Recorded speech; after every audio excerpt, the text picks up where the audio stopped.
Hello, this is Dr. Benjamin Norris, and today we're going to practice identifying isomers. Now, let's do some practice problems. We're going to practice determining what relationship two structures have, whether they are constitutional isomers, stereoisomers, the same structure of the same compound, or structures of unrelated compounds.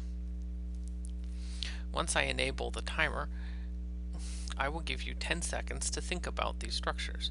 If 10 seconds is not long enough, feel free to pause the video.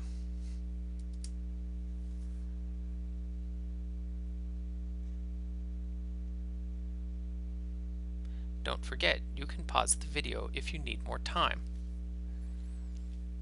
Now, let's see how we answer this question. First, we need to determine if they are isomers, so we need to determine if they have the same chemical formula. Let's count the different types of atoms in each structure. The structure on the left has 4 carbon atoms. The structure on the right also has 4 carbon atoms. The structure on the left has 6 hydrogen atoms. The structure on the right also has 6 hydrogen atoms. And both structures have 2 oxygen atoms. So these structures represent some kind of isomer, or it's possible they're the same compound. We need to double check. Let's pick a part of the molecule on one structure that looks pretty distinct. On the structure on the left, I have called out what you will learn is the carboxylic acid functional group, a carbon atom double bonded to an oxygen atom, and then having a single bond to an oxygen, which has a single bond to a hydrogen. This group of atoms exists in the structure on the left, but is not found anywhere in the structure on the right. These two structures represent constitutional isomers.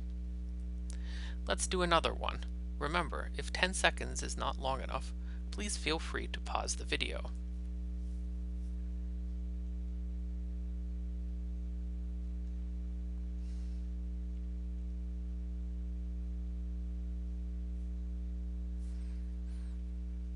Okay, now let's see, first of all, whether they are isomers or not.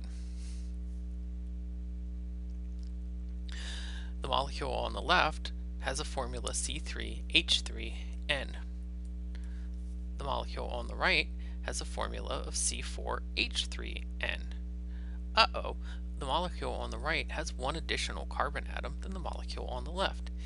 These compounds cannot be isomers. They must be unrelated compounds. Let's try one more practice problem. Remember, if 10 seconds is not long enough, please feel free to pause the video.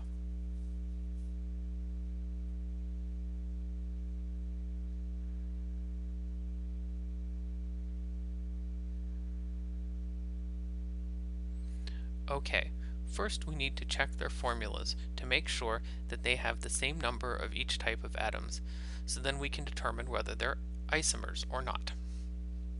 The molecule on the left has the formula C2H2ClF.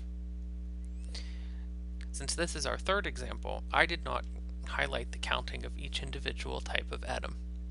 If you cannot see how that structure matches that formula, pause the video now and work it out for yourself.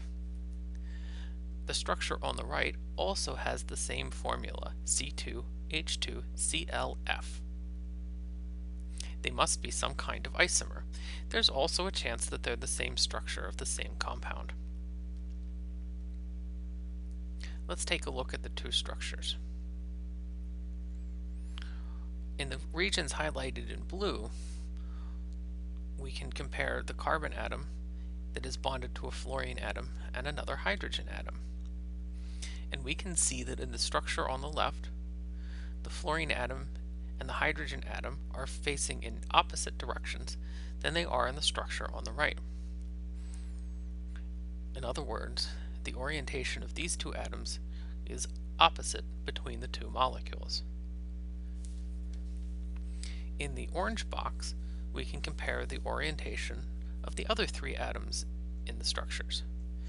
Here, The carbon-hydrogen bond and the carbon-chlorine bond are pointing in the same direction for both structures. You can now see that the two hydrogen atoms on the structure on the left are on opposite sides of the carbon-carbon double bond, while they're on the same side of the carbon-carbon double bond in the structure on the right. Likewise, fluorine and chlorine are on opposite sides of each other on the structure of the left, and they're on the same side on the structure of the right. These two structures represent stereoisomers. Thank you for watching.